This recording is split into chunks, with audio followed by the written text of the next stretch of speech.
এই টোটো, কোথায় যাবেন?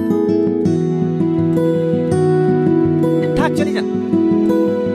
ওট ওট, আমাদের কোনো সমস্যা নেই। এই হ্যাঁ সালমা চলো। শ্বশুরবাড়ি বেড়াতে এসেছিলে নাকি? আর বলিস নি, সেদিন বিশ্ববিদ্যালয়ে এসে ঝামেলা শেষ নাই। আমি তো সালমাকে বলেই দিয়েছি ভিডিও টিটার কিচ্ছু করবো না। তাহলে এখন কি করবো ভাবছিস? কি আর করবো?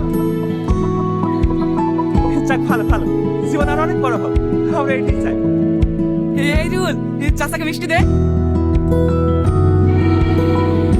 আরে দুই ডুয়ার একসাথে